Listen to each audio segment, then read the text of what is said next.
Bien, comenzamos a ver entonces aparato nefrourinario, que básicamente corresponde el riñón y otras estructuras asociadas. Entonces, de manera general, entonces el aparato urinario ya tiene por función principal producción de la orina, ¿ya? Desde el punto de vista fisiológico. Y también la eliminación de desechos metabólicos, principalmente la urea y la creatinina, ¿ya? También participa en la osmorregulación, puesto que permite eliminar cierta cantidad de iones o metabolitos, los cuales van a participar en lo que es la osmorregulación, como por ejemplo sodio y potasio. Bien, pero la principal función corresponde a la producción de la orina. ¿Cuáles son los órganos que vamos a tratar durante la clase? Incluye los riñones, ¿ya? Los uréteres, la vejiga urinaria y la uretra. Acá en uretra vamos a hacer la diferencia entre femenino y masculino, ¿ok? Entonces vamos a ver riñones, vamos a ver uréteres, ¿ya?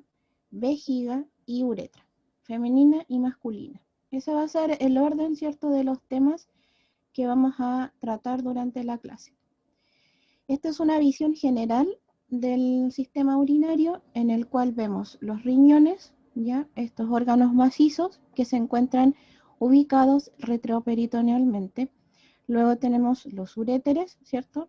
Ahí tenemos la vejiga urinaria, que va a ser este órgano hueco que va a almacenar la orina, y cuando cumple, ¿cierto?, una cierta cantidad de almacenamiento en ml de orina, aumenta su volumen y producto, ¿cierto?, de esta distensión se contrae el músculo que la compone, musculatura lisa, principalmente el músculo detrusor, se contrae y elimina la orina a través de la uretra, y este orificio uretral interno, o sea, y externo, van a permitir la eliminación de la orina hacia el exterior. Entonces ahí tenemos riñones, ¿ya?, uréteres, vejiga urinaria y uretra. En este caso vemos femenino y en este caso vemos masculino, en el cual los mismos elementos, solo que la uretra masculina se relaciona con el aparato genital. Bien, esta es la situación general del sistema urinario, en el cual vemos la ubicación de los riñones a nivel retroperitoneal y vemos su relación hacia superior con ciertas estructuras. ¿Por qué generalmente muestro la situación general? Para hacernos una idea de la estructura general. Entonces les voy a mostrar el Visual Body, que en general sirve mucho para ubicarnos desde el punto de vista anatómico, a pesar de que no es un programa anatómicamente muy detallado, es decir, no tiene detalles anatómicos tan específicos, sirve mucho para ubicarnos, ¿cierto?, a nivel, ¿cierto?, anatómico, y además nos permite, ¿cierto?, visualizar estructuras anexas. Entonces ahí tenemos los riñones, ya ubicados, ¿cierto?, a cada lado de la línea media justamente. Como les decía, son órganos retroperitoneales. Vemos que existe una anatomía externa, es decir, elementos que vamos a encontrar externamente al órgano, ¿cierto? Vemos que es un órgano macizo, y vemos que también vamos a tener una anatomía interna, ¿ya? Bien, ahí tenemos la pelvis renal, y esto es para nada más que hacernos una visión general. Ahí tenemos los uréteres que discurren por la pared, ¿cierto?, abdominal, luego entra, ¿cierto?, a la cavidad pélvica. Esto es lo que llamamos también pelvis falsa, y esto es lo que llamamos pelvis verdadera, y entra a la cavidad, ¿cierto?, pélvica, o sea, inferior, ¿ya?, mente a la vejiga, y tenemos la vejiga urinaria, y luego, ¿cierto?, tenemos la uretra. Bien, esto es como para hacernos una visión general, porque, ¿cierto?, las figuras del Netter generalmente nos muestran estas estructuras en 2 dimensiones. ¿Bien? Entonces, por ejemplo, vean que de manera general Superiormente nos encontramos con las glándulas suprarrenales.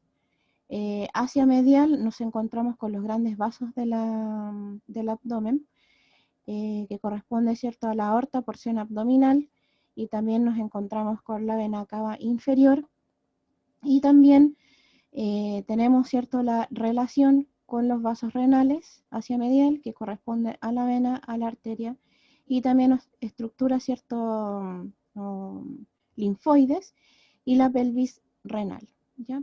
De manera general nos hacemos esta visión para poder ubicarnos. Vemos músculos en la pared posterior, ¿ya?, los cuales van a tener relación también con los riñones, y vamos a tener estructuras acá dispuestas anteriormente que también, ¿cierto?, van a tener relaciones con los riñones, ¿ya? Luego tenemos los uréteres que van a discurrir, ¿cierto?, por esta pared posterior. Ahí tenemos el músculo psoas, ¿ya?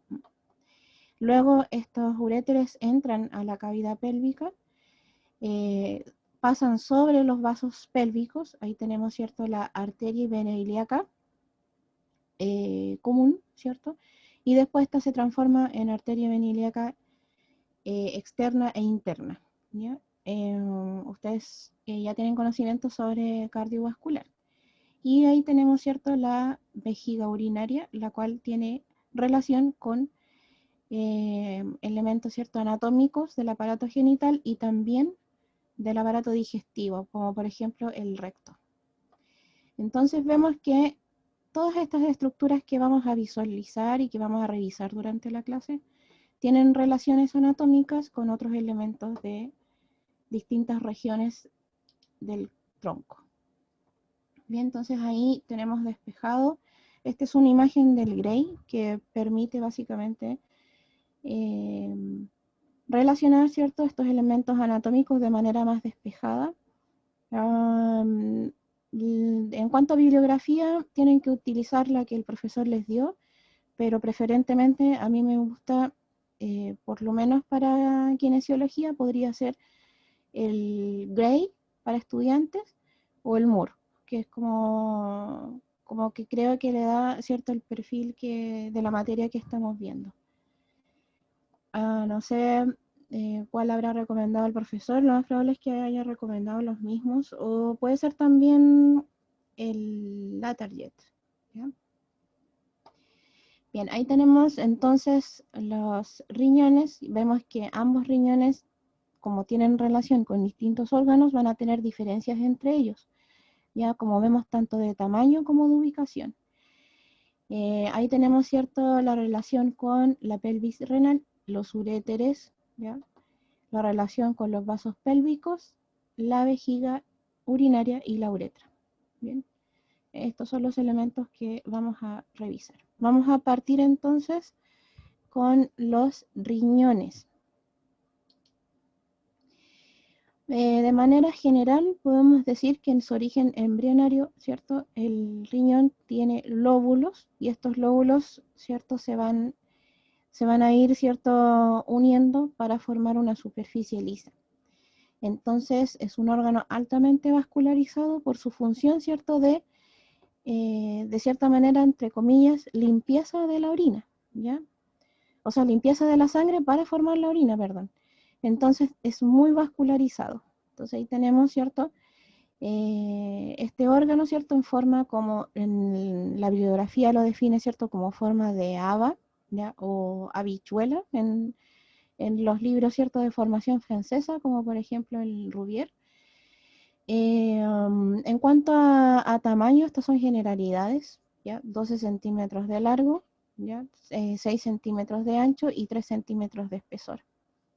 Ahí tenemos una imagen de cómo su aspecto real, ¿cierto?, justo después de la extirpación del órgano. En el individuo vivo tiene consistencia, ¿cierto?, color rojo, amarronado, ¿cierto? Es un órgano macizo, por lo tanto tiene consistencia firme. Son pares, ¿ya? Tenemos riñón derecho e izquierdo. Y su ubicación varía, ¿cierto?, según, ¿cierto?, si es que es lado derecho o lado izquierdo. Vamos a ver las relaciones y los medios de fijación y voy a hacer alguna acotación con respecto a aspectos anatómicos. ¿Ok? Vamos a ver relaciones primero posteriores con los músculos de la pared posterior del abdomen. Vamos a ver relaciones anteriores con órganos principalmente digestivos. Vamos a ver sus relaciones mediales con los vasos, ¿cierto?, renales, que incluyen arteria y vena renal. Y vamos a ver, ¿cierto?, las capas de tejido que lo cubren, ¿ya? Por lo tanto, vamos a ver los vasos sanguíneos, vamos a ver su relación con el peritoneo, vamos a ver la fascia renal y la cápsula adiposa, el cuerpo adiposo y la fascia fibrosa. Hay diferencias, ¿cierto?, entre la fascia fibrosa y la fascia renal, ¿ya? También en algunos libros, ojo que a la fascia fibrosa se le llama también cápsula fibrosa, ¿ya? Cápsula o fascia, en el caso de esta capa, es la misma, ¿ya? Bien, en cuanto a su relación anterior, vamos a ver que va a presentar una cara al riñón que se llama cara anterior, que es esta que estamos viendo acá. Entonces, su relación anterior directa es principalmente con el peritoneo, ¿ya? Por lo tanto, se designan a los riñones como órganos retroperitoneales, es decir, que se encuentran detrás del peritoneo, ¿ya?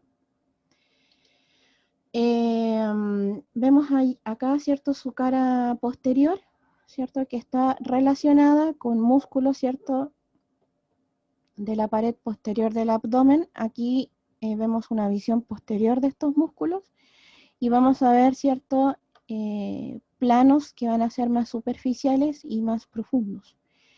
En el caso, ¿cierto?, del plano más superficial, vamos a tener aquí el transverso abdominal, este que estoy apuntando acá. Vamos a tener el cuadrado lumbar, el que estoy apuntando aquí, que está cortado, ¿ya? Este es el cuadrado lumbar que está cortado. Y vamos a tener el psoas, que es este que estoy apuntando aquí. Aquí y acá. Bien. Entonces, estos tres músculos son los principales que se van a relacionar con su cara posterior. Entonces, ahí tenemos la cara posterior del riñón y vamos a tener el cuadrado lumbar, el psoas, pero en cuanto al transverso abdominal vamos a tener relación solamente con su fascia, ¿ya? Entonces, ojo con eso también, porque en ciertas bibliografías, o sea, en ciertos libros, aparece, ¿cierto?, de que dice que su relación en su cara posterior es con el transverso abdominal, el psoas y el cuadrado lumbar, pero resulta de que con respecto al transverso abdominal solamente es con su fascia. Ese es un detalle anatómico súper importante a destacar en rojo, ¿ya? Acá sacamos los riñones, sacamos, ¿cierto?, los órganos abdominales y nos encontramos con la pared posterior del abdomen. Por lo tanto, ahí tenemos el psoas, ¿ya?, el músculo psoas. Ahí tenemos, ¿cierto?, su relación, ¿cierto?, con las vértebras lumbares 1, 2, 3 y 4. Ahí tenemos el cuadrado, ¿cierto?, lumbar. Y ahí tenemos el músculo transverso abdominal. Estos son los tres músculos con los cuales se relaciona el riñón en su pared, o sea, en su cara posterior. También en su cara posterior se relaciona con las costillas onceava y doceava, ¿ya? En el caso del riñón derecho, que se encuentra un poco más abajo que el izquierdo, ¿por qué este detalle? Básicamente porque en el caso del riñón derecho, hacia superior nos vamos a encontrar con el hígado, ¿ya? Por eso se encuentra unos ciertos, unos ciertos milímetros más abajo que el riñón izquierdo, ¿ya?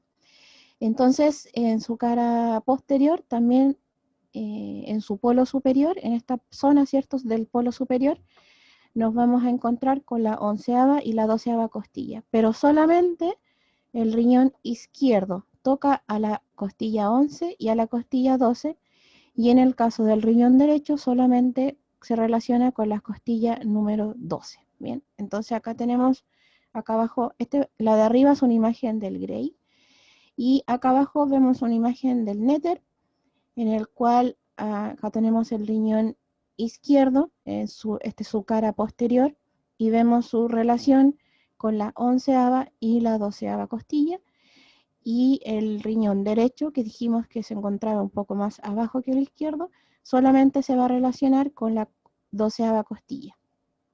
Esto que se ve coloreado ya en el néter es básicamente la relación que tienen con los músculos.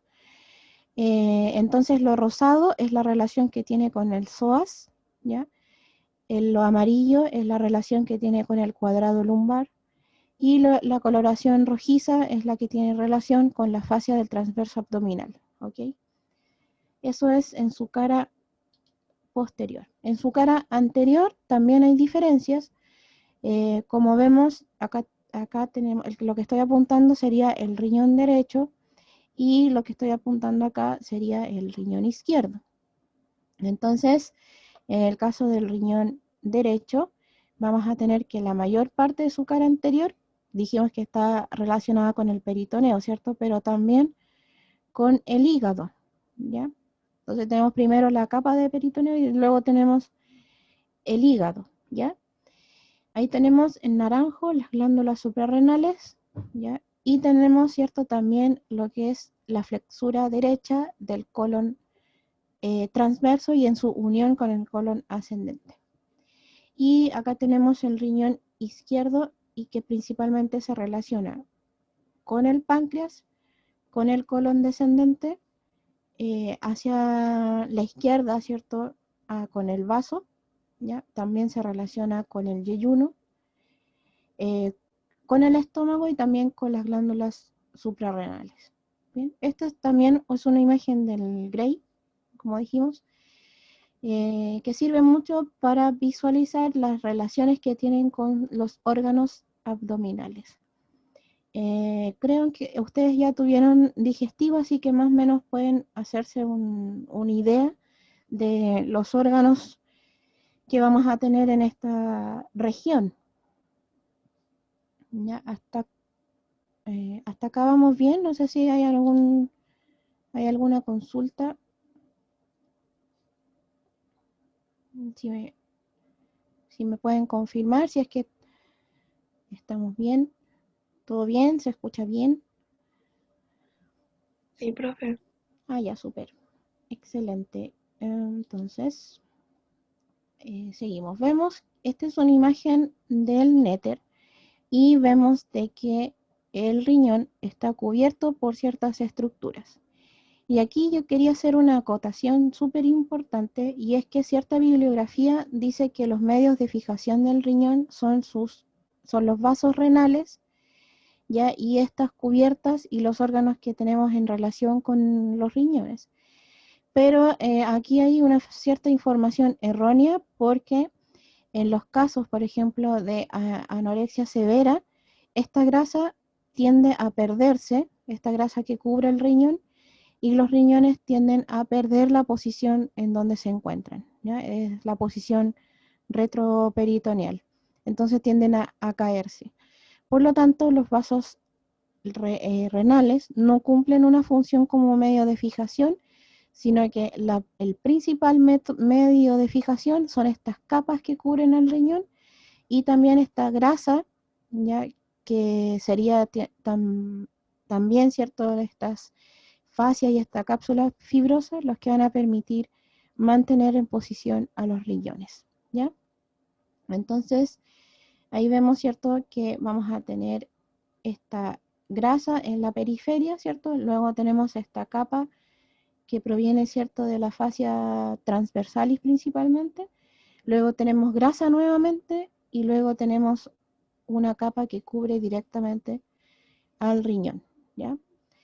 Entonces, la cápsula que está en contacto directamente con el riñón, como vemos acá, que en el néter se ve como una línea blanca que cubre el riñón, se le llama cápsula fibrosa, ¿ya? Que es la que está en directo contacto con el riñón.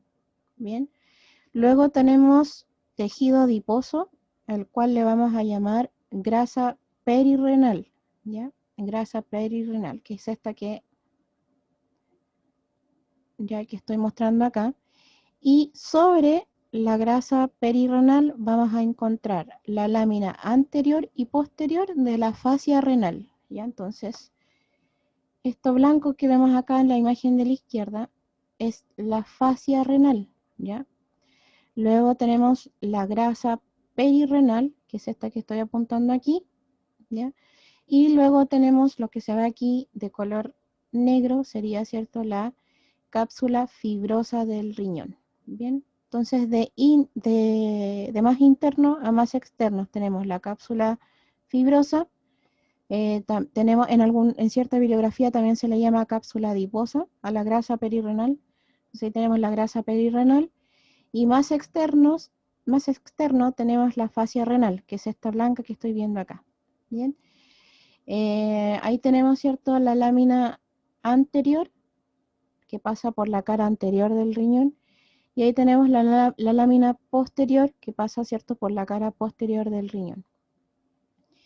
Y por fuera ya vemos de que tenemos también tejido adiposo, también tenemos grasa, que es esta que estoy apuntando acá, y esta que estoy apuntando aquí, que corresponde a la grasa pararrenal, ¿ya?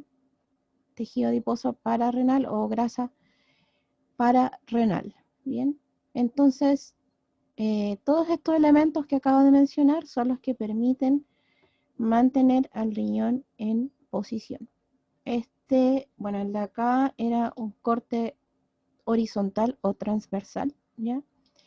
Y el de acá es un corte coronal o frontal, ¿ya? Este es un corte frontal en donde vemos la cápsula fibrosa, ¿cierto?, que está en directo contacto con el riñón, ¿cierto? Luego vemos la grasa, ¿cierto?, perirrenal. Luego tenemos ¿cierto?, esta cápsula adiposa, ¿cierto?, que va a rodear al riñón, ¿ya? Y luego tenemos, ¿cierto?, la fascia, que es esta que vemos blanca acá, ¿ya? Y luego tenemos la grasa pararrenal, que es esta, la más periférica. Bien, en cuanto a la anatomía externa del riñón, ya vamos a ver, ¿cierto?, caras, que he nombrado dos, ¿cierto? Sería la cara anterior y posterior. Vimos las relaciones que tenía con ciertos órganos, tanto posterior como anteriormente. También ya tiene bordes, ¿ya? Y también tiene polos, ¿ya? Vamos a hablar de lo que es el hilio renal, vamos a hablar del pedículo renal, ¿ya? Y vamos a hablar de la cápsula que está en directo contacto con el riñón, que sería la cápsula fibrosa. Aquí vemos, ¿cierto? Esta es una imagen del Netter, del Netter de la última edición, en donde se puede ver la cápsula, ¿cierto?, fibrosa, y vemos que se visualiza como una pequeña telita blanca que está en la superficie del riñón. De hecho, cuando nosotros disecamos riñón, cuando lo vemos a nivel cadavérico, vemos que es una telita muy, muy delgada y que es muy difícil de desadherir del riñón, ¿ya?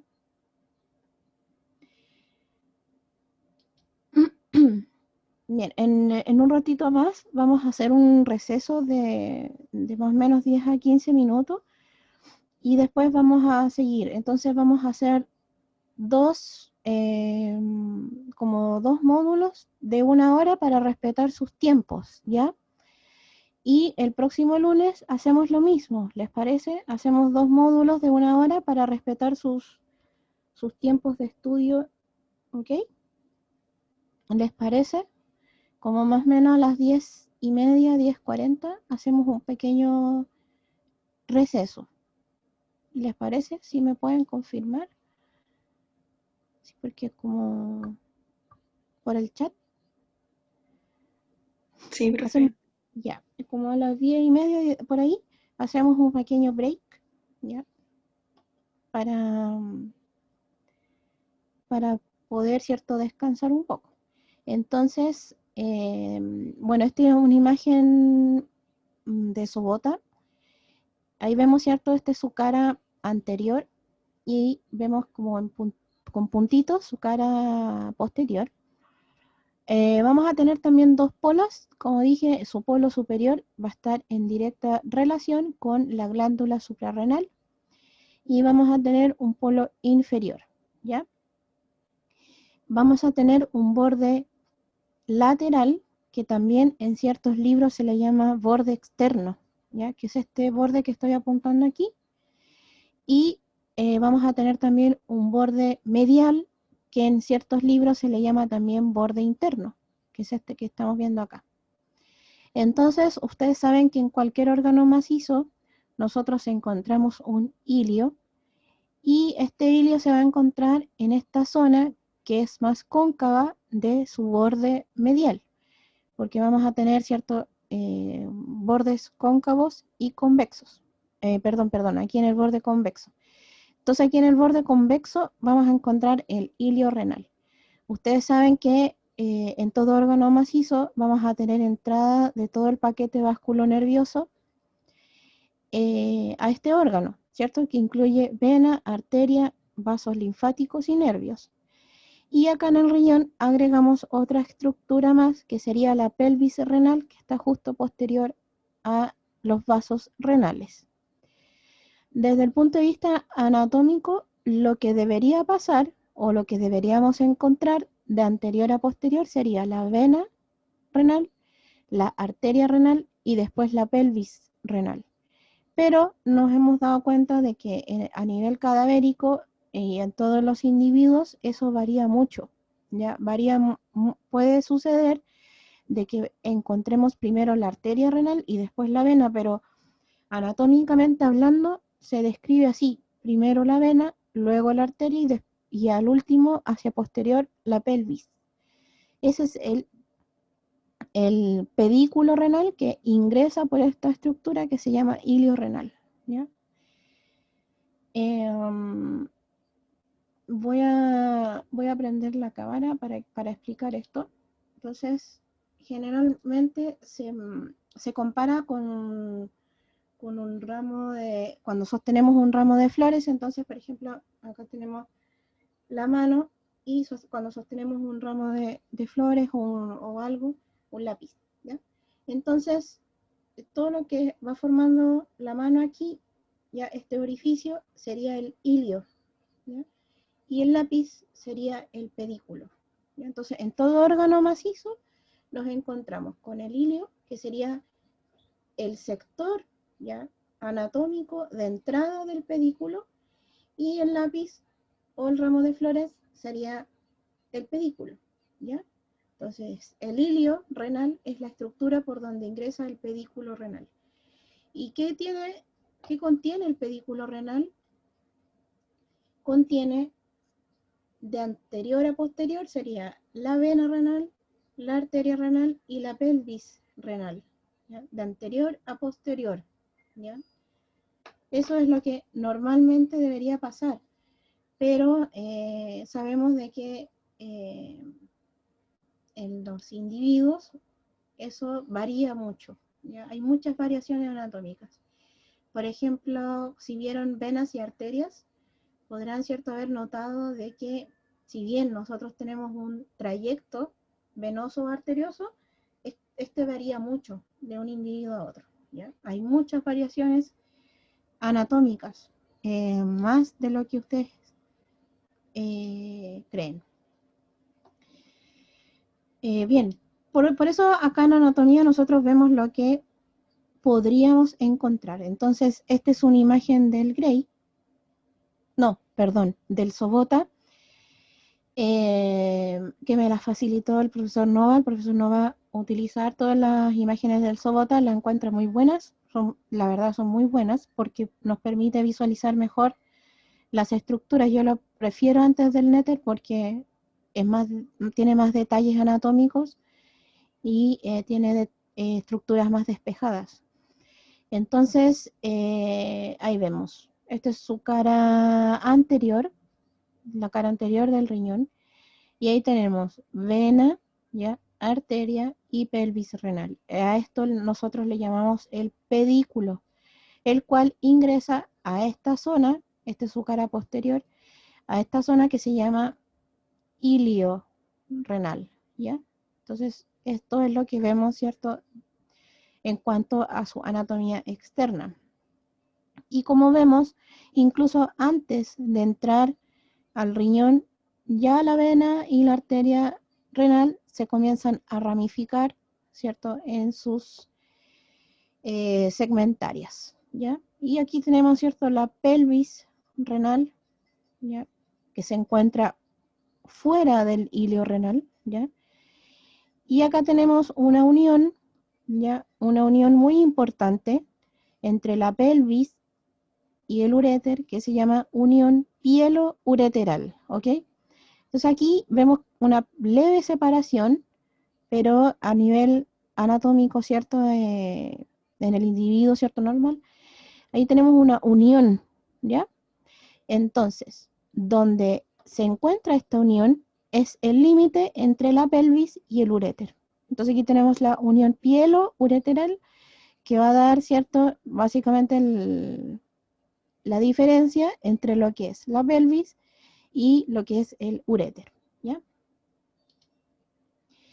Bien, vamos a ver entonces ahora con respecto a la anatomía interna, si es que hay alguna pregunta con respecto a anatomía externa, o todo bien hasta ahora, si me pueden comentar para pasar a anatomía interna.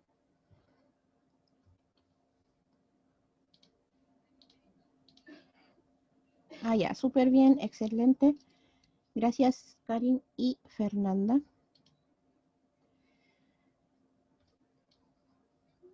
Bien, entonces ahí lo que hice fue, vamos a ver riñones mejor porque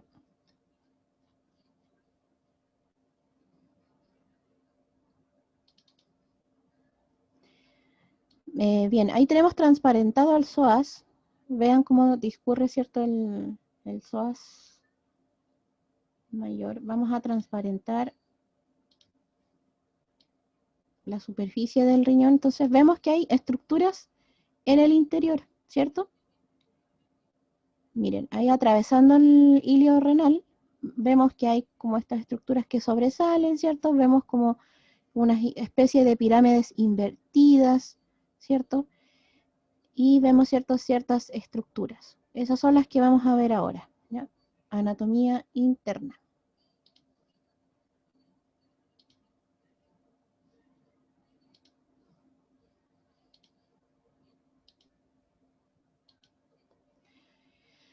Bien, ¿qué estructuras vamos a visualizar acá? Aquí lo que estoy apuntando, ¿ya?, es lo que corresponde al parénquima renal, ¿ya? ¿Qué significa parénquima? Cuando vemos en un órgano, como ustedes han visto histología, sabrán de que el parénquima corresponde a la estructura, ¿cierto? O las estructuras funcionales del órgano, ¿ya? Es decir, acá se encuentran las unidades funcionales que corresponden, en el caso del riñón, a los nefrones o nefronas. Entonces, esto que estoy apuntando acá es el parénquima renal, que es la parte funcional de este órgano macizo.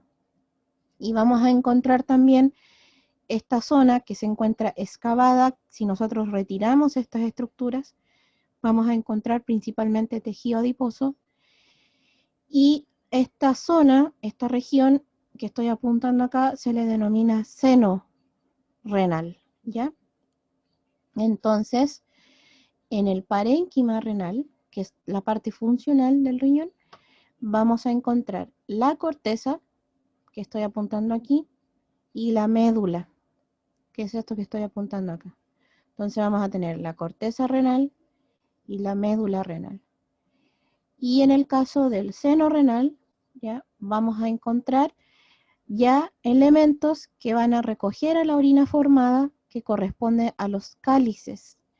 Y vamos a tener los cálices menores, que van a estar en directo contacto con estas pirámides, de ahí la vamos a mencionar, y vamos a tener los cálices mayores, que son estos que están, estoy mostrando acá, y que van a estar en contacto directo con la pelvis renal.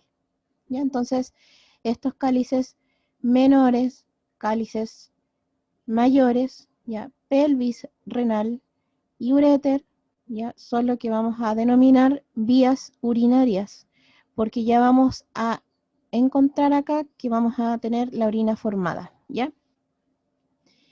Entonces, ¿dónde comienza la vía urinaria? Acá en los cálices menores, y esta orina formada se va a dirigir hacia los cálices mayores, luego hacia la pelvis y luego hacia el uréter. Y de ahí se dirigen a la vejiga, ¿ya?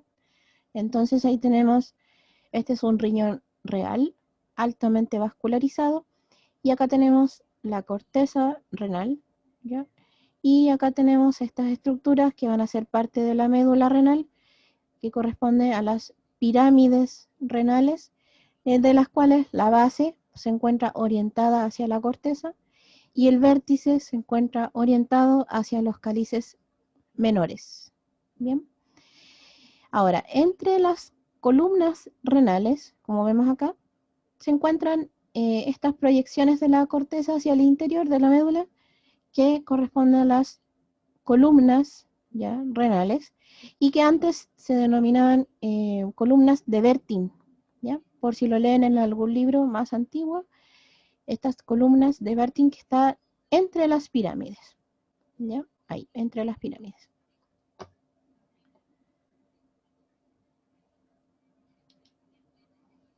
Esta es una imagen del Sobota en el cual vemos mejor la corteza renal. Vemos, ¿cierto?, las pirámides renales que corresponden a la médula renal. Y vemos también las columnas renales, que son las columnas que se van a encontrar entre las pirámides. Bien. Esta región en donde encontramos los cálices menores y mayores corresponde al seno renal. Ahora, las pirámides, como pueden ver, aquí se ve una muy bien detallada porque esto es lo que nosotros vemos más o menos de manera real, ¿ya? Por eso el Sobota es más fidedigno en ese sentido, porque como vemos en la imagen del Néter, se ve todo como súper bien detallado, pero de manera real no es tan detallado, o sea, las pirámides se van a encontrar dispersas en el parénquima. Entonces, cada vértice de cada pirámide está en contacto con los cálices menores, como vemos acá, y esta estructura que se forma en el vértice de la pirámide, aquí estoy apuntando una, se le llama papila renal, ¿ya? Entonces, si yo hago un corte, este es un corte de Latarjet, si yo hago un corte y saco todas las estructuras del seno renal, o sea, saco todos los cálices y todo el tejido adiposo, me voy a encontrar con las papilas. Esto que estoy apuntando aquí, aquí y aquí, ¿ya? Estas son las... Incluso hay veces que las papilas se unen entre sí y drenan en un cáliz menor, ¿ya? Las estructuras que no son papilas se les llaman eminencias interpapilares, ¿bien? Entonces ahí tenemos una papila, una papila, una papila renal. Vista desde manera superior, la papila renal se encuentra perforada y es ahí en esta lámina cribosa o cribiforme. Cribiforme significa perforado, ¿ya? Esta lámina cribiforme o cribosa es por donde sale, ¿cierto?, la orina formada. Esto es una imagen vista desde superior de la papila. Bien, esto es un riñón real, ¿ya? Entonces aquí vemos las pirámides, ¿cierto? Vemos los cálices menores, estos que estoy apuntando acá, y estos serían los cálices mayores. Bien. La cantidad de cálices menores aproximadamente va a depender de la cantidad de pirámides renales, ¿ya? Cierta bibliografía lo define como de 7 a 12, ¿ya? Por lo tanto, hay de 7 a 12 pirámides y hay tantos cálices menores como pirámides hay. Y en cuanto a los cálices menores, puede ser de 3 a 5, pero lo normal es que existan 3, 4 cálices mayores, ¿ya? Eso en cuanto a número.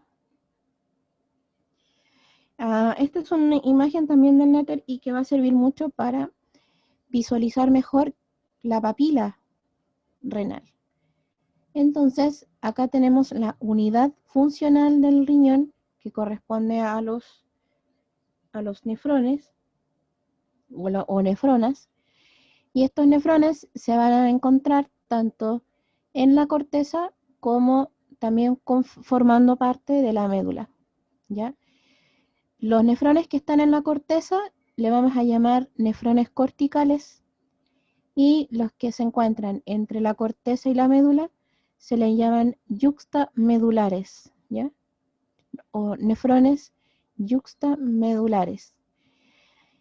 Y están compuestos por los siguientes elementos. De manera general, porque esto es parte ya del aspecto funcional, vamos a encontrar el corpúsculo renal, que básicamente está conformado por el glomérulo y la cápsula. Ahora todo es renal porque recuerden ustedes que tanto en histología como en anatomía ya no nombramos epónimos, ¿ya? Entonces, antes se llamaba cápsula de Bowman, ¿ya? Hoy por hoy se llama cápsula renal, ¿cierto? Entonces la cápsula y el glomérulo van a formar el corpúsculo, ¿ya? Ambas estructuras. Y el corpúsculo va a dar origen al túbulo contorneado proximal, luego, ¿cierto? Va a dar origen al asa renal, que antes ustedes la conocían como asa de Henle, ¿ya? Y el asa renal va a dar origen, ¿cierto?, al túbulo contorneado distal, y el túbulo contorneado distal ya va a verter la orina formada a estos túbulos colectores, ¿bien? Estos túbulos colectores se van a reunir, o sea, van a reunir toda la orina formada por todos los nefrones y van a converger acá, ¿cierto?, en estos túbulos, y estos tubos van a perforar el vértice de la pirámide, formando esta área o lámina cribosa o cribiforme de la papila renal, ¿ya? Entonces, ¿de dónde vienen, cierto, estos orificios que son parte de la papila renal? Bueno, esta es la causa, ¿cierto?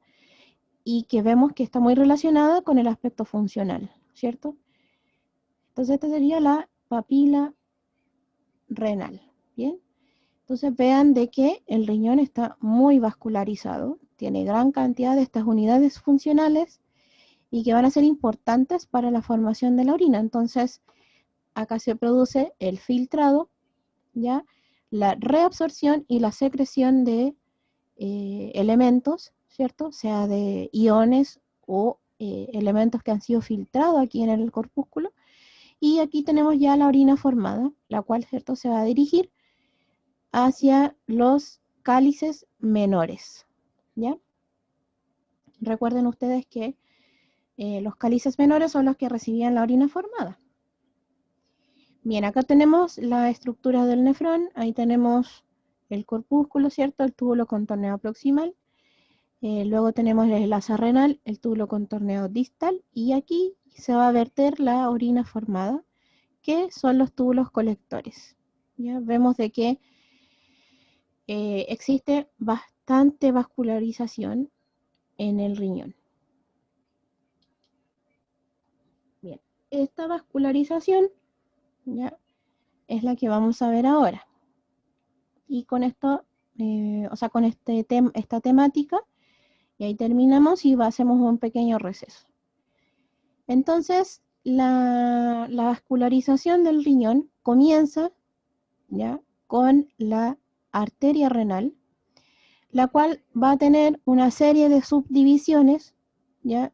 Y que después va a emerger como vena renal, ¿ya? Entonces va a entrar como arteria renal al riñón, se va a dividir y va a emerger de nuevo, ¿cierto?, como vena renal, ¿ya?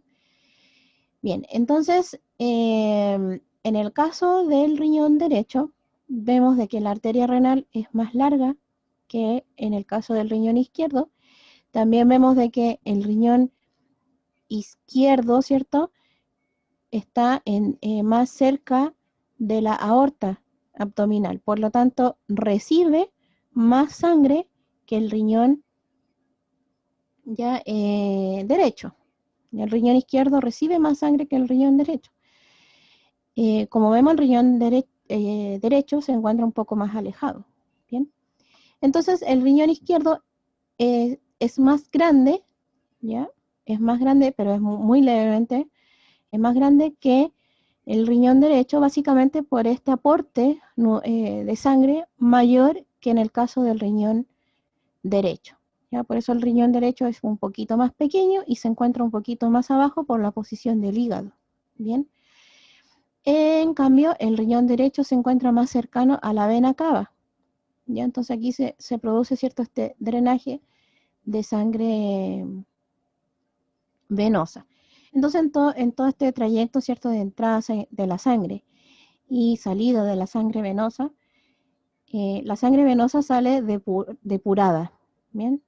Entonces entra la sangre con metabolitos de desecho, pero sale, ¿cierto?, depurada de estas moléculas que son dañinas para el cuerpo, que son principalmente la urea y la creatinina. Bien. Bueno, aquí lo vemos con nombres, pero yo prefiero mostrar las imágenes sin nombre porque así la podemos ver de manera más despejada. Entonces, la arteria renal ya comienza a subdividirse en estas arterias denominadas arterias segmentarias. Entonces, lo que nos da a entender que desde el punto de vista anatómico, el riñón es un órgano segmentado, ¿ya? Entonces, existen 5, ¿ya?, arterias segmentarias, por lo tanto, nos da a entender que vamos a tener 5 segmentos, ¿ya? Vamos a tener una arteria segmentaria superior, ¿ya?, una arteria segmentaria anterosuperior, una arteria segmentaria anteroinferior, una arteria segmentaria inferior y una arteria segmentaria posterior. Esos son los 5 segmentos del riñón. Creo que tengo la imagen, lo voy a mostrar. Aquí están. En colores, ¿ya? Aquí la podemos ver en colores y más bonito. Entonces, tenemos el segmento superior, que está en naranjo, ¿cierto? El segmento anterosuperior, el segmento anteroinferior y el segmento inferior, visto, ¿cierto?, desde su cara anterior. Y vamos a tener un segmento posterior, que es el que vemos de color rosado, ¿ya? Entonces, cada arteria segmentaria tiene el nombre de cada segmento del riñón. Entonces tenemos 5, dijimos, arteria segmentaria superior, anterosuperior, anteroinferior, inferior y posterior. Ahí tenemos las 5 arterias segmentarias. Luego, las arterias segmentarias se dividen en estas que estoy apuntando acá, que se van a dirigir a cada lóbulo, ¿ya?, del riñón. Por lo tanto, le vamos a denominar arterias lobares. Y en ciertos libros, por ejemplo en el Latarjet, también en el Gray, les llama arterias interlobares, ¿ya? Pero es lo mismo, ¿ya? Las arterias lobares o las arterias interlobares son las mismas. Luego nos vamos a encontrar con las arterias, ¿ya?, arqueadas, y que, como vemos aquí, define, ¿cierto?, un arco, por eso se le llama arteria arqueadas. Y estas arterias arqueadas, ¿cierto?, van a dar origen a otras arterias que se llaman interlobulillares.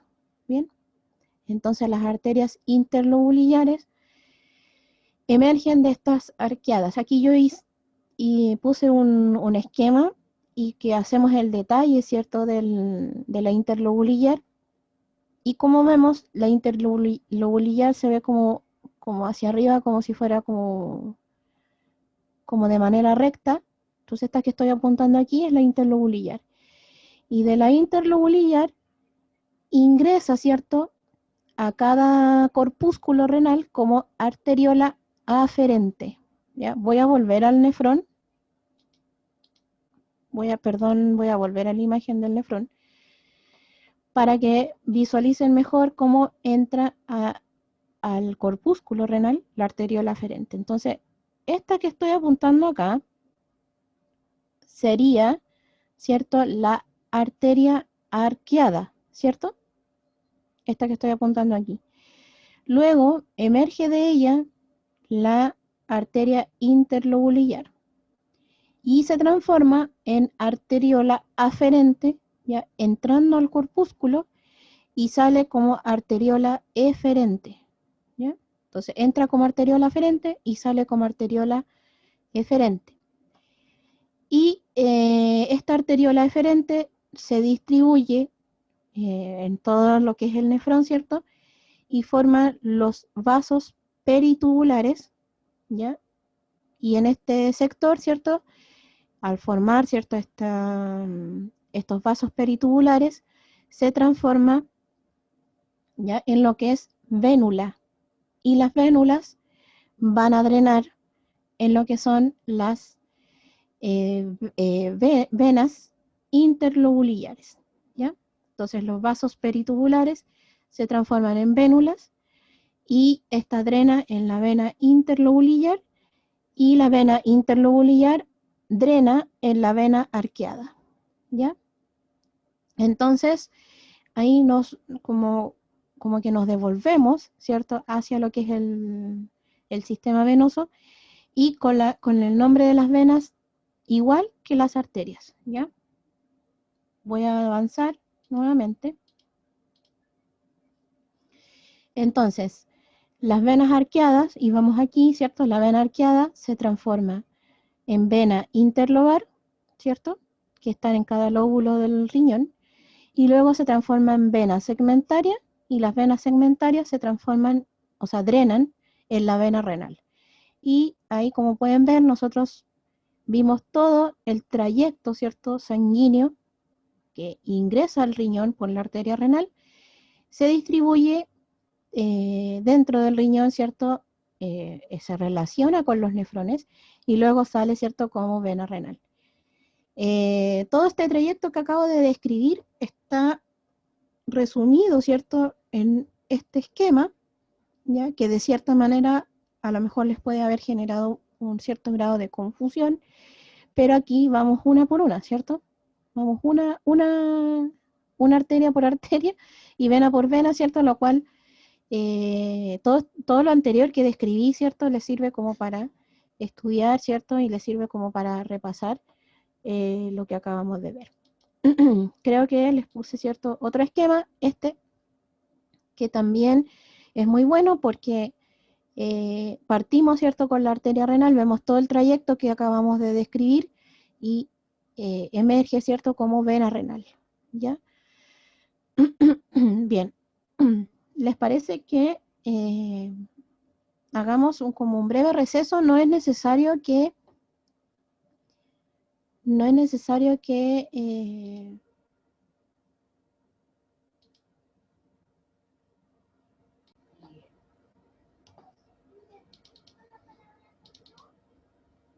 les quería mostrar la sección, ¿cierto?, del riñón, y vemos, ¿cierto?, de que acá se hizo un corte frontal de riñón en donde vemos, ¿cierto?, todo lo que es el parénquima renal, ¿ya? Esto sería la corteza renal, lo que estaba apuntando aquí, y esto sería, ¿cierto?, la médula renal. Y ahí vemos muy bien las columnas renales. Obviamente que esta imagen no es tan fidedigna desde el punto de vista anatómico, pero les quería mostrar la unión del cáliz menor con la papila renal. Recuerden ustedes que el vértice de la pirámide se relacionaba, ¿cierto?, con los cálices menores a través de la papila renal. Aquí teníamos, ¿cierto?, de que la papila renal era importante porque es acá donde drena ya la orina formada. ¿Y de dónde provenía la orina formada? De los nefrones, ¿cierto? Y los cálices menores, que eran como aproximadamente de 7 a 12, eso va a depender del libro, ¿ya? Drenan en los cálices mayores. ¿Cómo sé yo cuáles son los cálices menores y mayores? Bueno, desde el punto de vista anatómico, los cálices menores van a estar en contacto con las pirámides y los cálices mayores van a estar en contacto con la pelvis. Entonces aquí vemos la pelvis renal y acá vemos la unión que es súper importante, que se llama unión piel-ureteral, que es importante porque es ahí en donde comienza el uréter, ¿ya? Y de ahí hacia inferiormente vamos a tener, ¿cierto?, el uréter, ¿ya?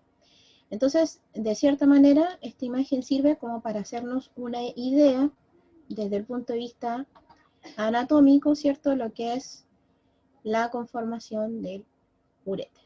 Voy a mostrar aquí la relación que hay, ¿cierto?, de los uréteres con la vejiga. Por lo tanto, en lo que ahora respecta, ¿cierto?, al tiempo que nos queda, en esta hora que nos queda, veremos uréter, ¿cierto?, cómo discurre por la pared, ¿cierto?, abdominal, ingresa a la pelvis, ¿ya?, y se une a la vejiga. Veremos las características de la vejiga y veremos la uretra y las diferencias que hay a nivel femenino y masculino. Ok, entonces voy a salir de acá y vamos a comenzar a ver lo que son las vías urinarias. ¿Dónde partían las vías urinarias? ¿Se acuerdan que les mencioné recién? ¿Dónde partían las vías urinarias? Pregunta anatómica, ¿cierto? ¿Dónde parten? En los cálices menores, profe.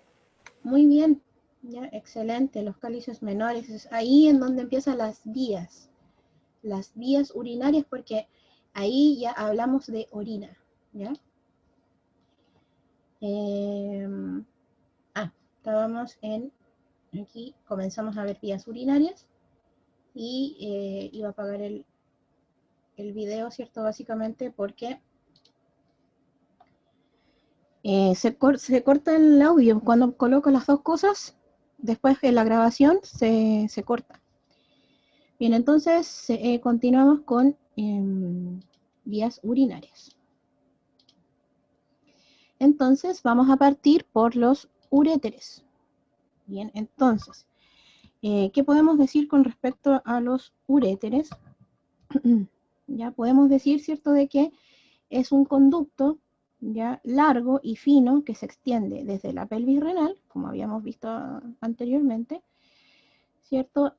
Ubicada, ¿cierto?, a nivel, ¿cierto?, de la primera y segunda vértebra lumbar, más o menos a esa altura desde el punto de vista anatómico, hasta la vejiga urinaria, situada principalmente en lo que es la pelvis menor, ¿ya? O también en cierta bibliografía la denominamos pelvis verdadera, ¿ya? Probablemente cuando ustedes vieron osteología, le mencionaron pelvis falsa o verdadera, pero también se le puede denominar pelvis ya mayor y pelvis menor. Ya eso va a depender básicamente del profesor de anatomía que le esté haciendo la clase. Generalmente sucede de que los anatomistas ocupan ciertos nombres, pueden ser antiguos o actuales, y que pueden generar confusión. Por eso yo generalmente hago el aclaramiento del concepto, porque siempre en los cursos, cuando hay muchos profesores de anatomía, hay ciertas diferencias entre uno y otro, y eso va a depender de las preferencias en realidad, incluso en histología. Hay veces en que los histólogos nombran ciertos nombres de ciertas estructuras, y hay veces que no se correlaciona con anatomía. Entonces generalmente hay que hacer esos aclaramientos para que ustedes puedan hacer esa relación, ¿ok?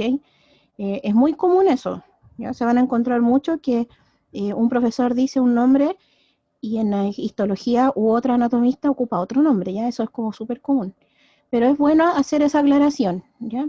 Y es bueno que ustedes pregunten también, porque en los libros también hay diferencias, ¿ya? Así que si van a ocupar un libro y el profesor ocupó otro término, no es que el profesor se haya equivocado o el libro se haya equivocado, sino que simplemente hay distintas formas de nombrar una estructura específica y que no signifique que esté malo o bueno, ¿ya? Significa básicamente con respecto a la terminología anatómica que les comento de que cambia siempre, ¿ya?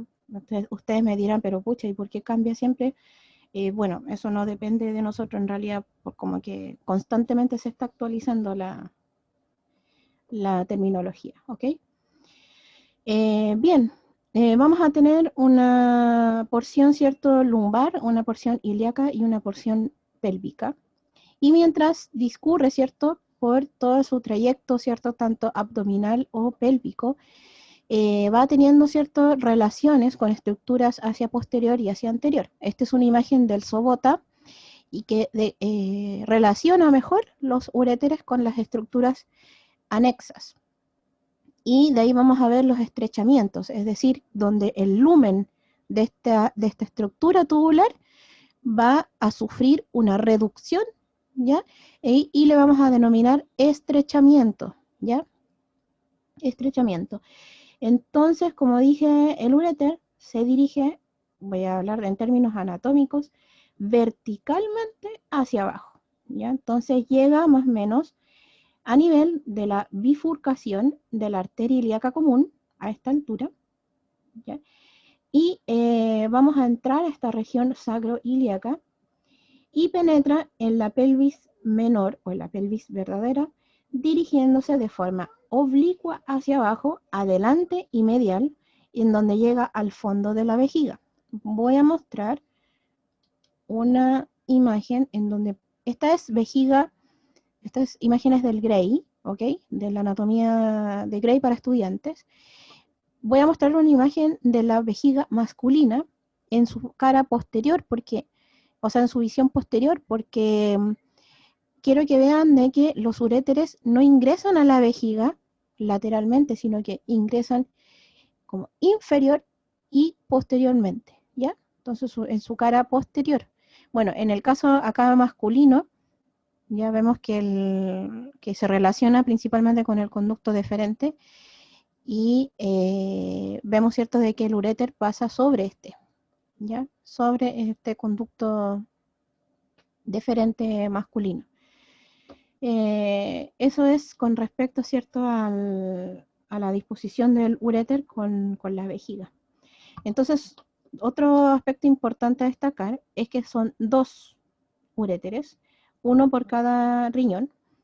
Primero se disponen paralelamente, es decir, son paralelos uno al otro, y en el segmento lumbar ya tienden ya a converger uno hacia el otro en la pelvis menor, básicamente donde dibujan una concavidad hacia medial, ¿ya? Su posición es fija, ¿ya? Hay que destacar que es fija, pero hay veces que pueden sufrir un leve desplazamiento por algún tumor o alguna estructura que pueda presentarse, ¿cierto?, una anomalía a nivel, ¿cierto?, abdominopélvica.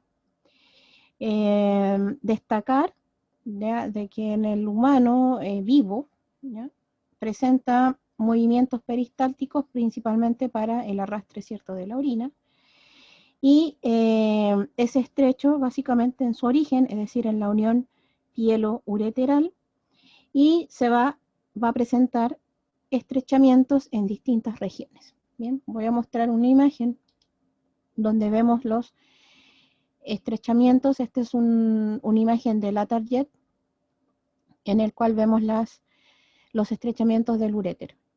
Vamos a tener principalmente tres estrechamientos. El primero corresponde a la estrechez pielo-ureteral, es decir, en la unión del uréter, es decir, el comienzo del uréter con el riñón. Lo habíamos mencionado cuando vimos riñón. Este es un estrechamiento, la verdad, más anatómico que funcional, porque se ha comprobado, y de hecho en algunos libros lo mencionan, de que la reducción del lumen es básicamente del paso del uréter, ¿cierto?, y la unión con el riñón, pero no es un estrechamiento propiamente tal, sino que simplemente es básicamente el paso y el inicio del uréter y su relación con el riñón. Y ahí se reduce un poco el lumen, pero no, como les decía, en algunos libros no lo consideran como estrechamiento. Pero eso sería el primer estrechamiento pielo-ureteral. Luego tenemos, ¿cierto?, un aumento del lumen en este sector que corresponde a la porción abdominal y la porción ilíaca. Y cuando pasa sobre los vasos ilíacos, ya le vamos a llamar estrechamiento ilíaco o estrechamiento de los vasos ilíacos. Y aquí sí es que hay una reducción considerable del lumen del uréter. ¿Por qué son importantes estos estrechamientos desde el punto de vista funcional? Porque en el caso de que se produjeran ciertos cálculos renales y estos avanzan a través del uréter, van a presentar dificultad para el paso, por lo tanto tienden a acumularse en estas regiones, en estos estrechamientos, y genera mucho dolor, ¿ya? Lo cual va a permitir a la vez también identificar y poder eliminar estos cálculos. Y luego tenemos el estrechamiento en la unión, ¿cierto? Uretero-vesical, que es básicamente donde llega, ¿cierto?, el uréter y drena la orina, ¿cierto?, que proviene, ¿cierto?, de los riñones, drena la orina formada, ¿cierto?, en la vejiga.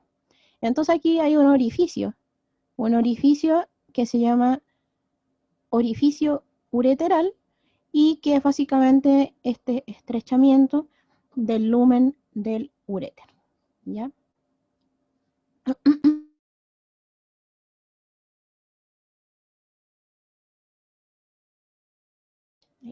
Perdón que tome un poquito de agua porque me pica la garganta.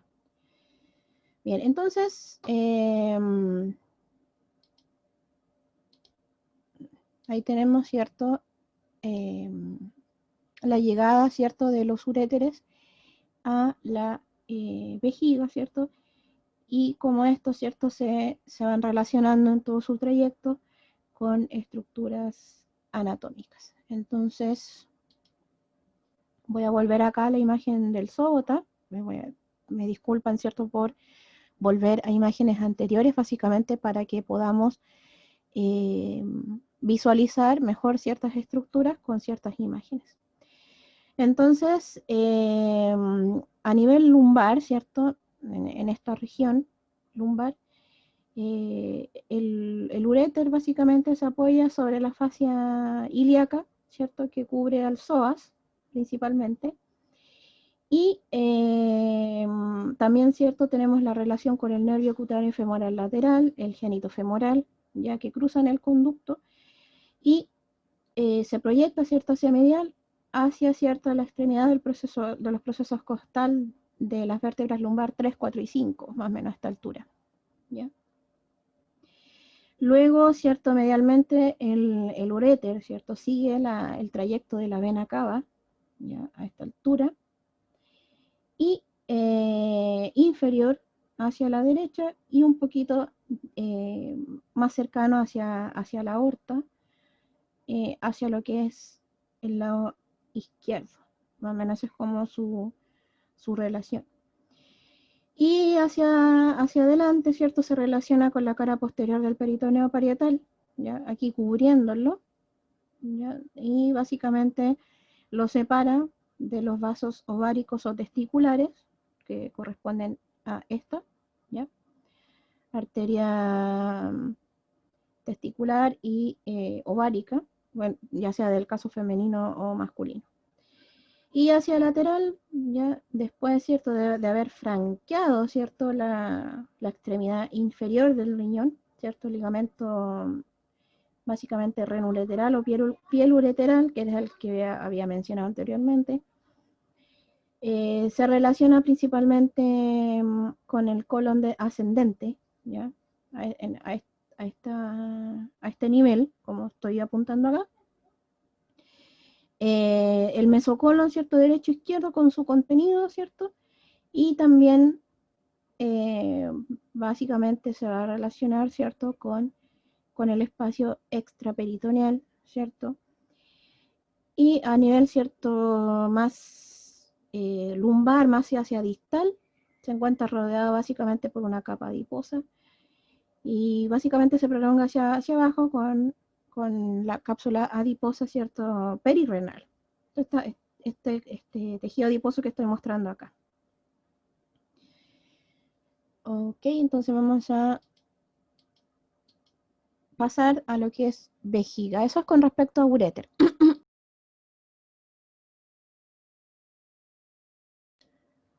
Pasamos a vejiga.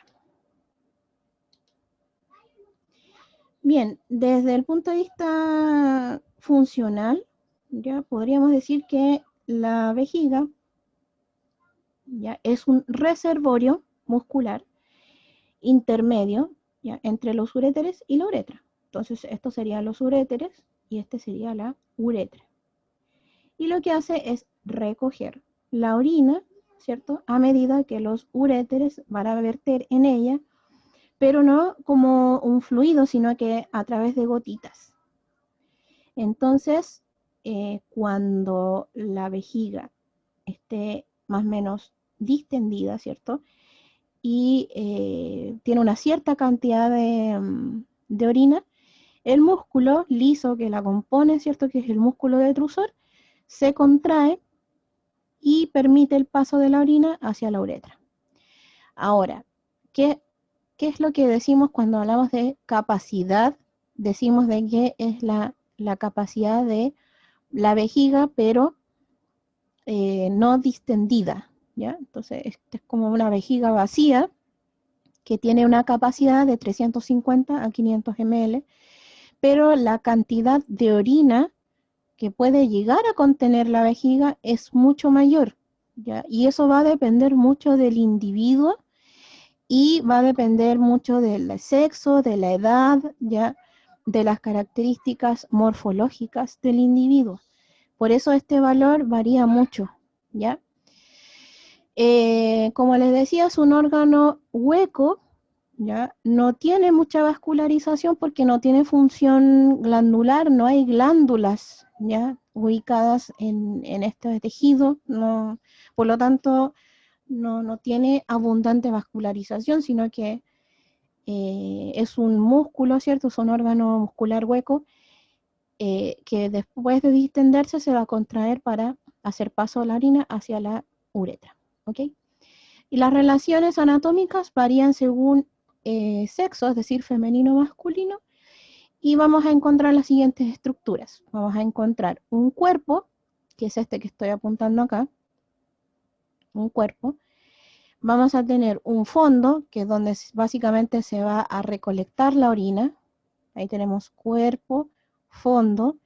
Vamos a tener un ápice, ¿ya?, o vértice, que es esta estructura que estoy apuntando aquí. Y vamos a tener un cuello, ¿ya?, en donde vamos a encontrar esta estructura que se denomina trígono vesical, que es esta que vemos aquí, ¿ya? Vamos a ver, ¿cierto?, una imagen más detallada de lo que es la vejiga. Esta es vejiga femenina, básicamente para visualizar mejor las estructuras que acabo de mencionar. Este sería el cuerpo, lo que estoy apuntando con el láser, ¿ya? Este sería el fondo en donde se va a producir, ¿cierto?, el almacenamiento de la orina hasta que la vejiga pueda contener su máximo. Y acá vamos a tener el cuello, ¿ya?, de la vejiga, en el cual vamos a encontrar esta estructura en forma de triángulo que se denomina trígono vesical, ¿ya? Básicamente, ¿de qué está formado el trígono vesical? De los dos orificios ureterales. Como vemos, estos orificios no son redondeados, sino que son ligeramente aplanados, ¿ya? Y es donde va a haber, los uréteres van a verter la orina. Y acá vamos a tener el orificio uretral interno, ¿ya? Orificio uretral interno. Entonces, los dos orificios ureterales más el orificio uretral interno, vamos a encontrar esta estructura en forma de triángulo que le vamos a denominar trígono vesical. Como vemos, hay un sobrelevantamiento de la mucosa, y es básicamente porque las fibras musculares acá se hacen un poco más gruesas, y vamos a ver de que hay un sobrelevantamiento muy demarcado entre los dos uréteres, y esta estructura le vamos a denominar cresta interuretérica, ¿ya? Cresta interuretérica. Bien, entonces ahí ya situamos la mayor parte de las estructuras, ya desde el punto de vista interno y externo. Bien, entonces ahí tenemos el vértice, ya.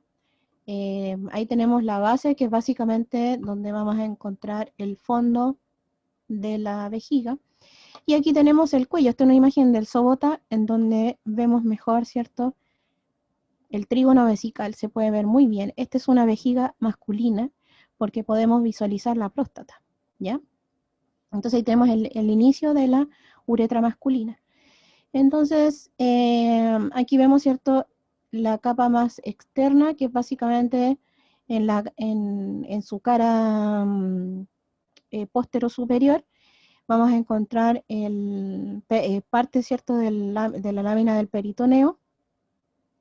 Luego tenemos la capa muscular lisa, que corresponde al músculo detrusor, y luego hacia interior, si lo relacionamos desde el punto de vista histológico, encontramos, ¿cierto?, este epitelio que cubre por dentro a la vejiga, que corresponde a la mucosa vesical. De histología ustedes recordarán que el epitelio que tapiza la vejiga se le llama urotelio, y que es muy especial porque este urotelio cambia su forma, ¿ya? Por eso tiene un detalle, ¿cierto?, súper importante, que las células, cuando la vejiga no está distendida, tienen una forma, y cuando se distiende, las células se hacen, se hacen un poquito más planas y tienden a tomar y a conformar otra forma. Por eso se llama polimorfo, ¿cierto? O urotelio, ¿ya? Urotelio, que es un epitelio que tapiza por dentro, ¿cierto?, la mucosa de la vejiga.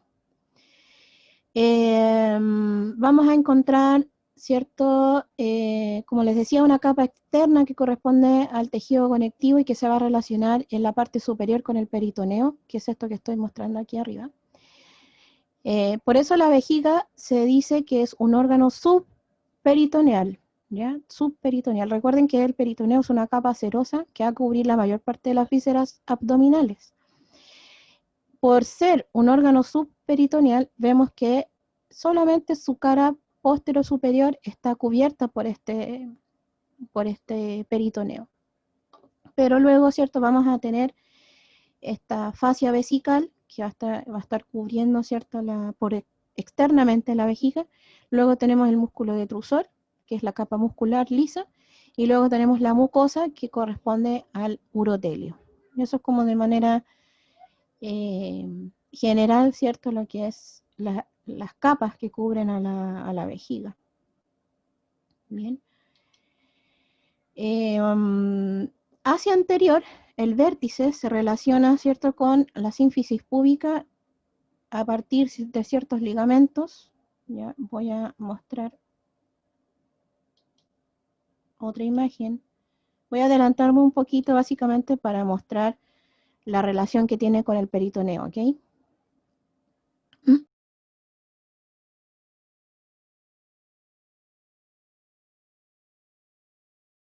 Ya, perdón que tomé un poquito de agua. Bien, esta es una imagen del Gray. Esto es femenino, y voy a mostrar masculino, ¿ya? Para que podamos hacer algunas relaciones anatómicas. Bien, esta cara que estoy marcando acá de la vejiga, esta zona y esta zona, se le llama póstero superior, ¿ya? Cara póstero superior, ¿bien? Y esta cara, ya que estoy mostrando con el láser aquí, se le llama cara antero inferior, ¿ya? Antero inferior. Entonces aquí tenemos póstero superior y aquí tenemos antero inferior, ¿bien? Y en su cara póstero superior, vemos que en el caso femenino se relaciona hacia posterior con la vagina y con el útero. Bien, aquí tenemos el útero ubicado en posición ya anteversoflexión, que es básicamente anterior, ya verticalmente, formando, ¿cierto?, una leve flexión. Y tenemos, ¿cierto?, hacia anterior el vértice de la vejiga, y que va, ¿cierto?, a relacionarse directamente el vértice con un ligamento que básicamente proviene del vestigio de la alantoides, que se llama ligamento umbilical medio, y que también en algunos libros se le llama ligamento uraco. ¿Ya? Es súper importante porque está justo en el centro. Y como mostré en la imagen anterior, también vemos ciertos ligamentos hacia lateral, que son estos que están acá. Entonces aquí tenemos la sínfisis del pubis, aquí se le levantó el ligamento uraco, ¿ya? Por lo tanto este sería el vértice de la vejiga, aquí se levantó la vejiga por anterior. Y vemos otros ligamentos que van a estar asociados. Entonces, hacia lateral nos vamos a encontrar con dos pares de ligamentos, uno a cada lado, y que serían el ligamento pubovesical medial y el ligamento pubovesical lateral, que no lo vemos acá, pero básicamente se va a encontrar en este sector. Entonces, vamos a tener en el centro el ligamento umbilical medio, acá, los dos hacia lateral, que vamos a encontrar el ligamento pubovesical medial, y después, hacia más lateral, nos vamos a encontrar con los dos pubovesicales laterales. Esos serían básicamente los 4 ligamentos con los cuales, o sea, los 5 ligamentos que nos vamos a encontrar hacia anterior con la vejiga. Por lo tanto, aquí tenemos el ligamento umbilical medio, que era el uraco, y después vamos a tener el ligamento pubovesical lateral, o sea, medial, y luego vamos a tener el lateral. Detalle anatómico, que el umbilical medio, que es el uraco, es un vestigio de la alantoides, ¿ya?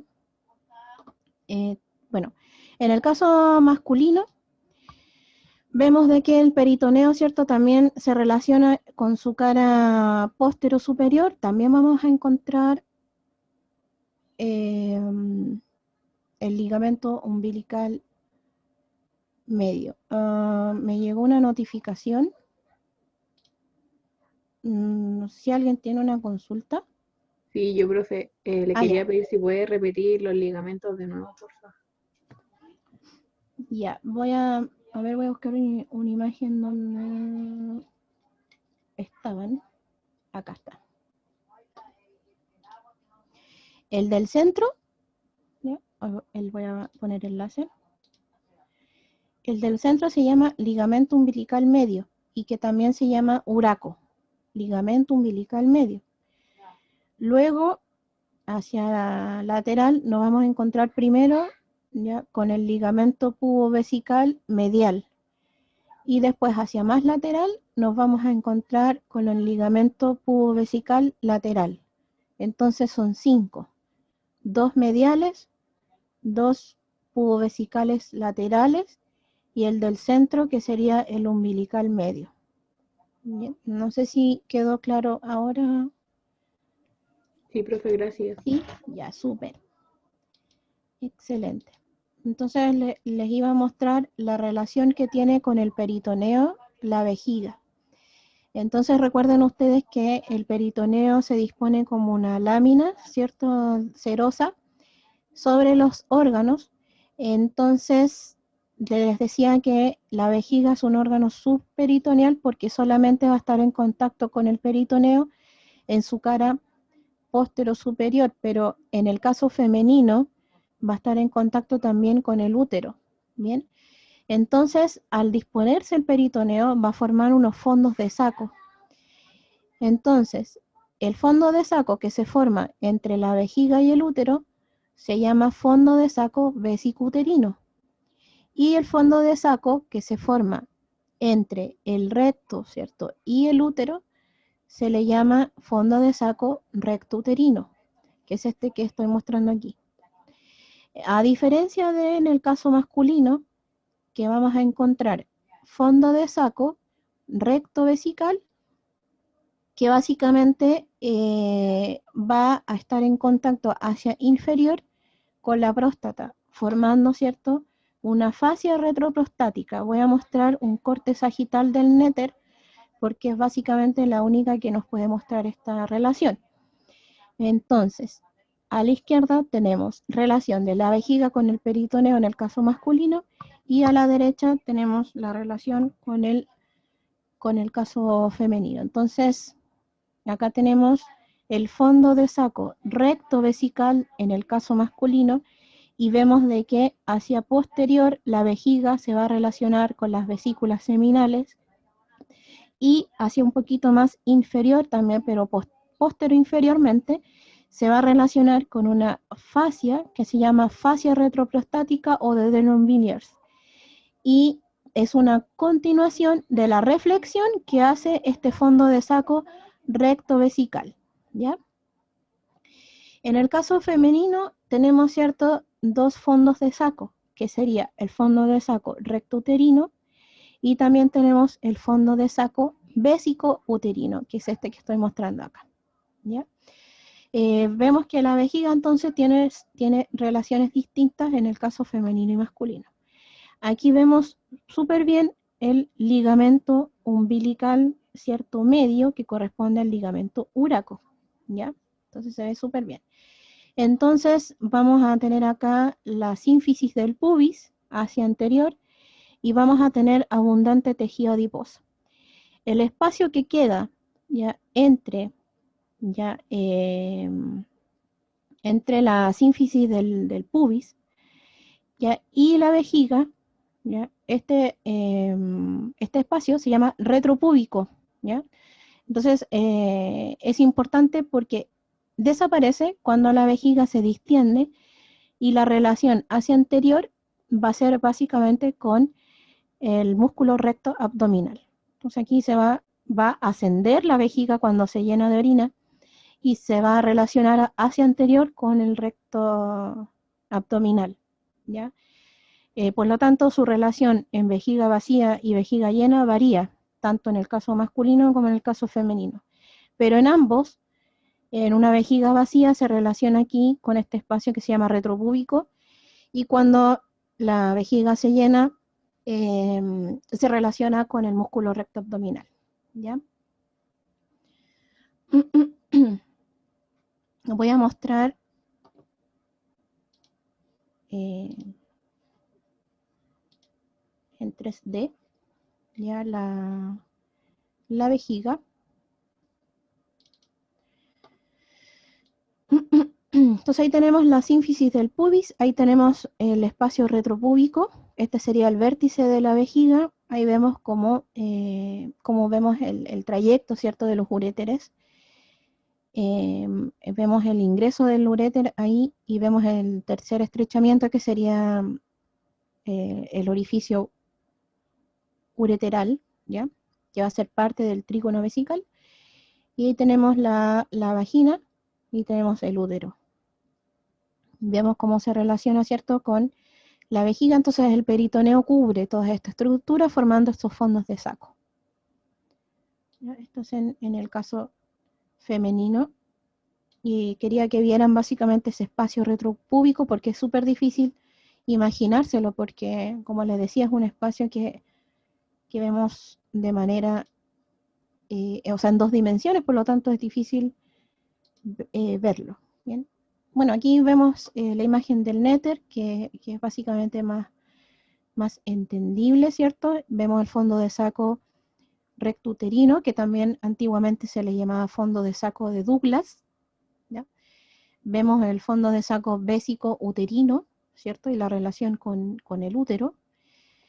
Vemos acá, ¿cierto?, lo que es el ligamento uraco, que vendría a ser la continuación del vértice de la vejiga.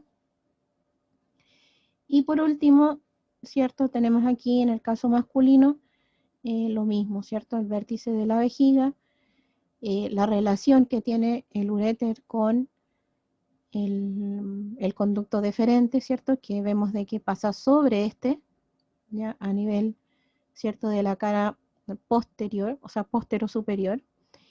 Y tenemos la relación de la vejiga con las vesículas seminales y la próstata. Bien, y terminamos entonces con lo que es uretra, y vamos a tener ciertas diferencias, tanto femenino como masculino.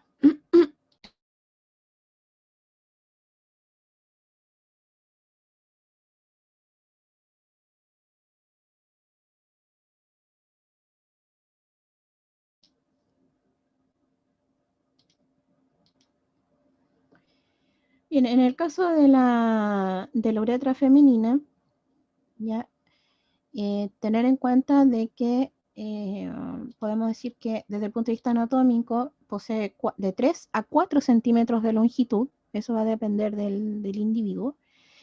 Tiene 6 milímetros de diámetro, posee el orificio uretral externo, que va a estar en contacto con el vestíbulo de la vagina.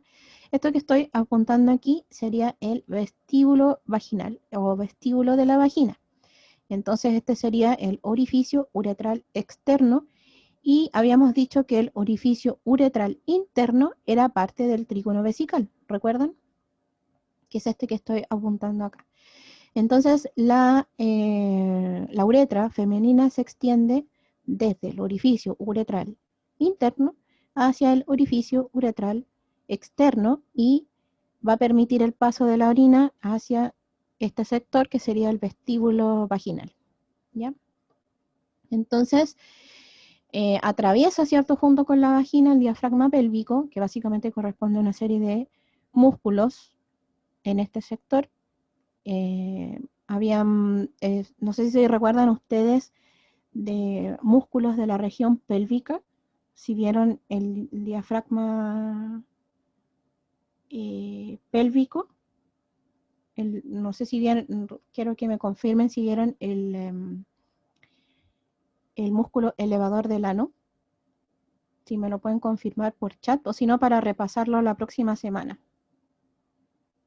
Si vieron músculos del piso pélvico, porfis, si me pueden confirmar para poder repasarlos un poquito la próxima semana.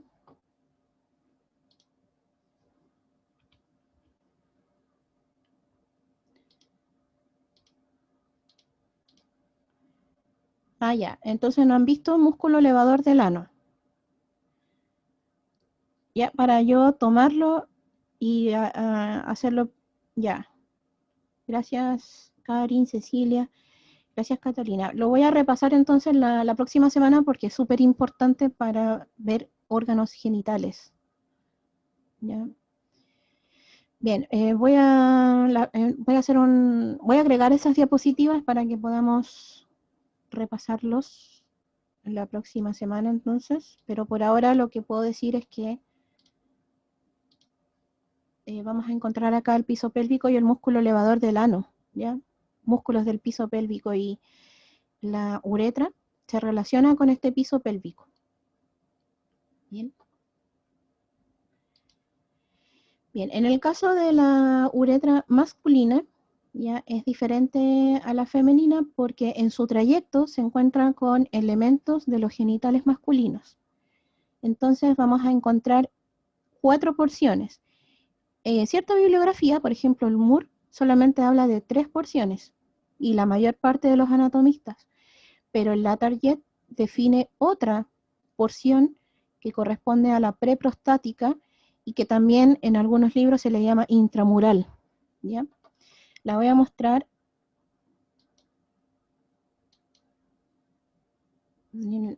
Tengo una imagen, ¿cierto? Yo creo que acá se ve bien. Bueno, acá y en la otra imagen se ve bien. Lo voy a mostrar acá. Esta primera porción, que se llama porción intramural, que es básicamente una pequeña ya porción donde atraviesa el músculo detrusor. ¿Ya? Es básicamente el inicio de la uretra masculina. ¿Bien? Entonces, después vamos a tener una porción prostática, que es básicamente donde va a pasar a través de la próstata. Esta sería la próstata. Y después vamos a tener una porción membranosa, que básicamente va a pasar por la membrana perineal. Y aquí, como les decía, tenemos músculos del piso pélvico, por eso era importante hablar del piso pélvico, pero lo voy a repasar brevemente la próxima semana. Y luego vamos a tener una porción ya esponjosa, que básicamente es la que se va a dirigir por el cuerpo esponjoso del pene.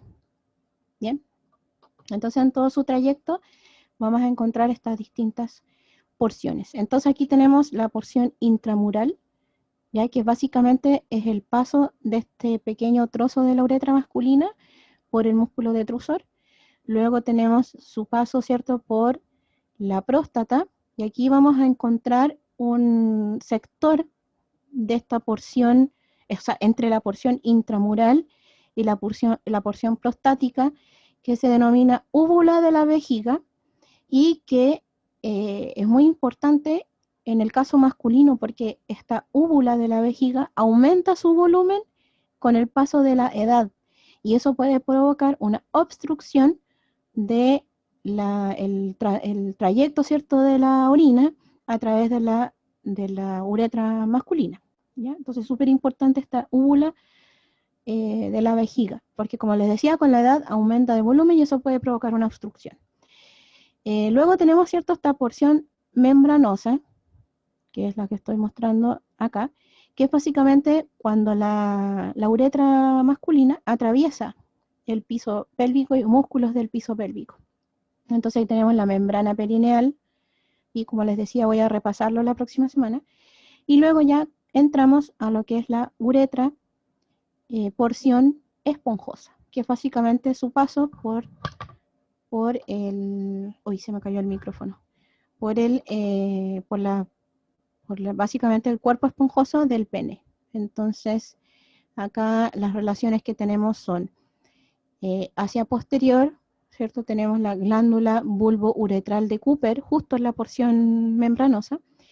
Y en el caso del inicio, ¿cierto?, de la uretra porción, ¿cierto?, esponjosa, básicamente su relación hacia posterior con el bulbo del pene. Entonces, acá tenemos, ¿cierto?, su trayecto, que es básicamente el más largo, aproximadamente 12 centímetros.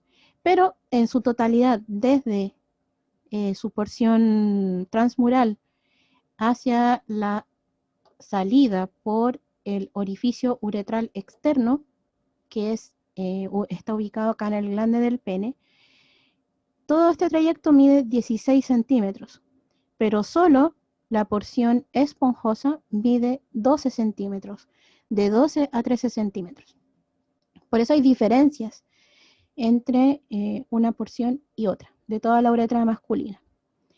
Bueno, y a nivel, ¿cierto?, del glande del pene vamos a encontrar también otra prominencia que se llama fosa navicular, y aquí vamos, ¿cierto?, a encontrar de que esto puede variar en cuanto a longitud y diámetro. ¿Por qué es importante destacar esta información? Porque al introducir una sonda, ¿ya?, puede generar cierto entorpecimiento o modificaciones. Bien. Bueno, en el caso masculino, para terminar, o sea, en el caso femenino, perdón, para terminar, vamos a encontrar ciertos músculos asociados, pero como me mencionaban, estos no los han visto, así que lo voy a volver a revisar y ahí voy a volver a retomar este tema. Entonces partimos la próxima clase con músculos del piso pélvico, y es básicamente un repaso y es básicamente para entender las relaciones anatómicas, ¿ya? Bien, y con eso terminamos. Y me faltaba lo que es inervación. Y con esto sí termino.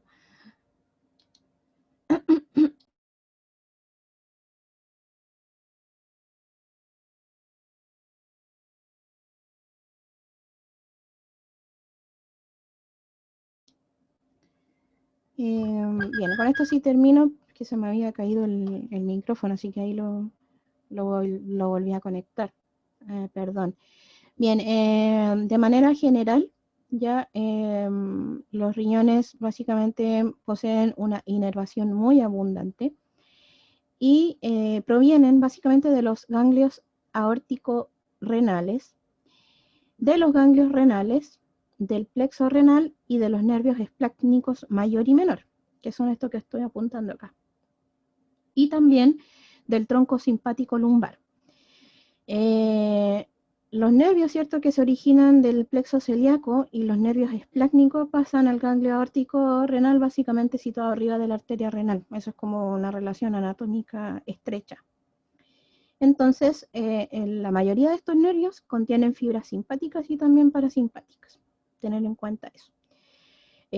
A partir entonces de estos orígenes, ya básicamente son interrumpidos por estas masas ganglionares, que son ganglios nerviosos, y que se disponen a cada lado, ¿cierto?, de los plexos y de la arteria renal.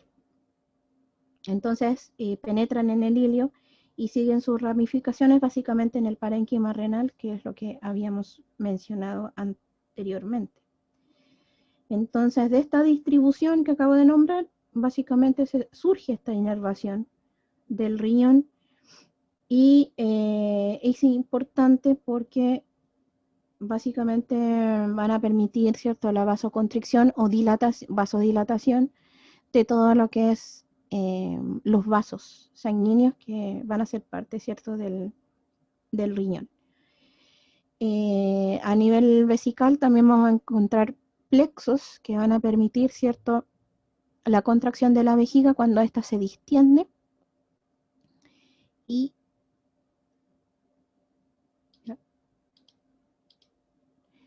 vamos a tener ciertas fibras simpáticas y parasimpáticas, como les mencionaba anteriormente, que van a estar relacionadas con la vasoconstricción o vasodilatación de los vasos sanguíneos. Eso es más o menos lo con respecto a la inervación. Y la irrigación ya lo habíamos visto, que eran los vasos sanguíneos. Y con eso...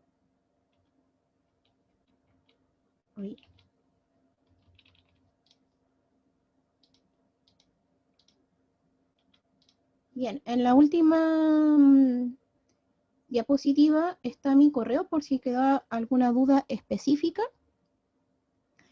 Y el agradecimiento al profe Pablo Nova porque le robé algunas imágenes de sus clases, por eso siempre coloco ciertos agradecimientos